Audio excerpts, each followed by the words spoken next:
Hello friends, मैं doctor अनुराग।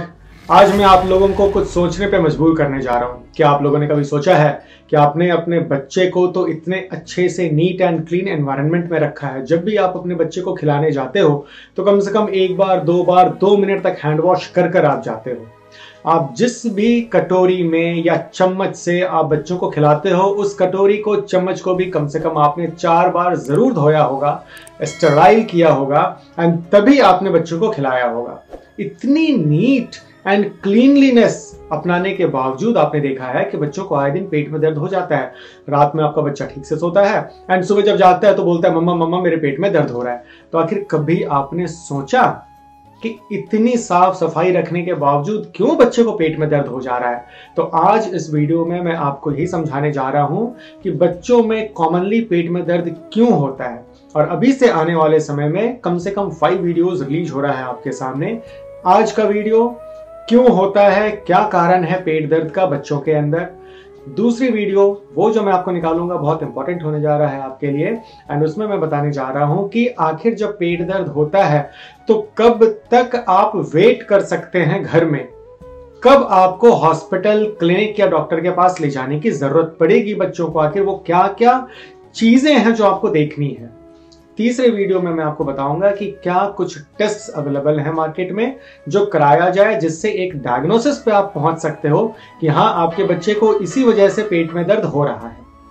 चौथे video में मैं आपको बताऊंगा कि क्या ट्रीटमेंट मॉडलिटीज अवेलेबल है, क्या कुछ किया जा सकता है इमीडिएटली अगर पेट में दर्द है तो, एंड लॉन्ग टर्म मेडिकेशन।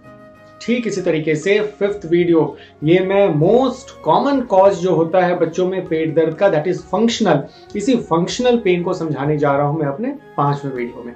तो आज से देखते रहें एंड बने रहें हमारे साथ। एंड अगर आपको वीडियोस पसंद भी आता है तो लाइक करना ना भूलें, शेयर करना ना भूलें, सब्सक्राइब नहीं भी किया है तो सब्सक्राइब कर लें।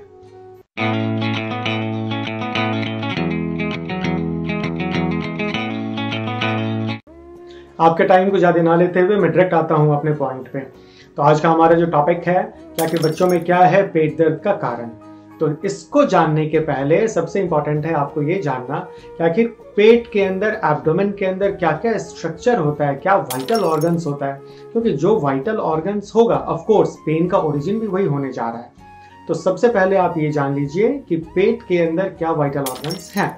सबसे पहले मैंने डिस्प्ले कर रखा है अपने स्क्रीन पे, आप देखें। Stomach, then liver, then pancreas, kidney, gall bladder. ये इंटेस्टाइन में 2 तरह का intestine, small intestine and large intestine, followed by urinary bladder and एक और ऑर्गन, एक और important part that is spleen.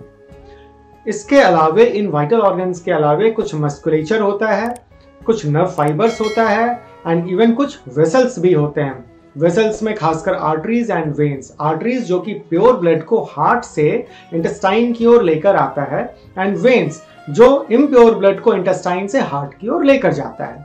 तो ये कुछ खास स्ट्रक्चर्स हैं जो एब्डोमेन के अंदर देखने को मिलता है। अब अगर इन स्ट्रक्चर को आपने अच्छे से समझ लिया है तो आपको पेन एब्डोमेन का कारण समझने में बिल्कुल भी कठिनाई नहीं होगी। तो स्टार्ट करते हैं बच्चों में क्या कुछ खास कारण है पेट दर्द होने के। आपने तो बहुत ही नीट एंड क्लीन एनवायरनमेंट रखा है, हाइजीनिक एनवायरनमेंट रखा है, हैंड वॉश आप करते हो, इवन बच्चों का भी आप हैंड वॉश करवाते हो। बच्चे मुंह में हाथ डालते हैं तो भी आपका ये कहना है कि मैंने बच्चे को हमेशा हैंड वॉश करा कर रखा है, नीट एंड क्लीन रखा है, फिर भी मेरे बच्चे को पेट दर्द हो गया। तो पेट दर्द क्यों हो गया, आइए देखिए क्यों हो गया पेट दर्द। तो सबसे पहला है पेन एब्डोमेन का कारण, that is functional pain abdomen. Functional pain abdomen कहने का मतलब होता है कि pain of no origin, of idiopathic cause. इसका मतलब यह होता है कि आखिर इस पेन का कोई खास कारण नहीं है, ना ही इंटेस्टाइन से उठ रहा है, ना ही ये लीवर से उठ रहा है, ना ही स्प्लीन इसके लिए रिस्पॉन्सिबल है, ना ही ये किडनी से हो रहा है, बट ये पेन होता है बच्चों में एंड बच्चे फील करते हैं इस पेन को। ये होता है फंक्शनल पेन। जब आपने सारी चीजों को एक्सक्लूड कर लिया है तो जाकर आप एक डायग्नोसिस पे, एक निष्कर्ष पे निकलते हो कि हो ना हो ये बच्चों में फंक्शनल पेन ही हो रहा हो। अब जहां तक इस फंक्शनल पेन का सवाल है, मैंने पहले ही आपको बोला इस सीरीज में जो 5th वीडियो हमारा होने जा रहा है that is about functional pain only. उस वीडियो में मैं आपको बताने जा रहा हूँ कंप्लीटली अबाउट फंक्शनल पेन, क्या होता है, कैसे होता है, क्या कुछ मिलेगा फंक्शनल पेन में, कैसे डायग्नोज किया जाएगा एंड कैसे मैनेज किया जा सकता है फंक्शनल पेन बच्चों में अगर हो रहा है तो। सेकेंड कॉज वेरी इंपॉर्टेंट, बहुत ही कॉमनली देखने को मिलता है, दैट इज एक्यूट गैस्ट्राइटिस। कुछ केसेस में इरोसिव गैस्ट्राइटिस, कुछ केसेस में पेप्टिक अल्सर डिजीज। ये जो मैंने डिजीजेस का नाम गिनाया है ये स्टमक से रिलेटेड है एंड ड्यूडेनम से रिलेटेड होता है। ठीक इसी तरीके से अगर इंटेस्टाइन को देखो आप तो कभी कभी इंटेस्टिनल इन्फ्लेमेशन हो जाता है, एंटेराइटिस जिसको कहते हैं। एंटेराइटिस के केस में भी पेन एब्डोमेन मिलता है। कुछ बच्चों में आपने देखा होगा, अल्ट्रासाउंड कराते हो आप तो वहां पे लिखा रहता है कि कुछ गांठ सी, कुछ लिम्फ नोड सी बढ़ गई है इंटेस्टाइन के चारों ओर। यस, ये लिम्फ अडेनाइटिस, ये भी एक कारण है पेट दर्द होने का। इसी इंटेस्टाइन की अगर हम लोग बात करें तो अगर इंटेस्टाइन में कीड़े हो जाएं, वर्म्स हो जाएं तो पेट दर्द हो सकता है बच्चों को। फिर इंटेस्टाइन का एक और छोटा सा स्ट्रक्चर जो डायवर्टिकुला की तरफ बाहर की ओर निकला होता है, दैट इज अपेंडिक्स। अगर अपेंडिक्स का इंफ्लेमेशन हो जाए दैट इज अपेंडिसाइटिस। इस अपेंडिसाइटिस में तो पेन इतना होता है कि बच्चे को बर्दाश्त से बाहर हो जाती है, बेड पे ये लेट नहीं पाते हैं अच्छे से, बहुत ही इरिटेबल होते हैं, वॉमिटिंग हो सकती है, फीवर बहुत रहता है ऐसे कंडीशन में। थोड़ा सा और अगर आगे बढ़े तो आपको मिलेगा रेक्टम का पार्ट, लार्ज बॉवेल। अगर लार्ज बॉवेल का भी इंफ्लेमेशन हुआ है दैट इज कोलाइटिस। इस केस में भी पेन एब्डोमेन बहुत जबरदस्त मिलता है, इवन बॉवेल मूवमेंट भी गड़बड़ा जाता है, कभी कॉन्स्टिपेशन की ओर बच्चे जाते हैं तो कभी लूज मोशंस की ओर बच्चे चले जाते हैं। तो ये हमने इंटेस्टाइनल प्रॉब्लम को आपके सामने रखा। ठीक इसी तरीके से लीवर जो बहुत ही इंपॉर्टेंट ऑर्गन है आपका, मैंने आपको पहले ही बताया कि हमारे को स्ट्रक्चर जानना बहुत जरूरी है, एब्डोमेन में क्या क्या स्ट्रक्चर है।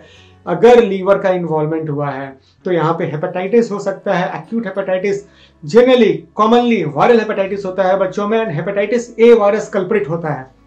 माना कि दूसरे वायरस भी मिलते हैं, कुछ hepatitis B, hepatitis C, hepatitis D, E etcetera, लेकिन बच्चों में हेपेटाइटिस ए ही कॉमनली देखने को मिलता है। यहाँ पे बच्चों को पीलिया होता है, आंखें पीली हो जाएंगी, म्यूकस मेम्ब्रेन आप देखोगे तो पीला सा हो जाएगा, स्किन में भी थोड़ा थोड़ा पीलापन छाने लगता है, पेशाब पीली हो जाती है, पेट दर्द रहता है, वॉमिटिंग हो सकता है, फीवर भी आता है ऐसे कंडीशन में।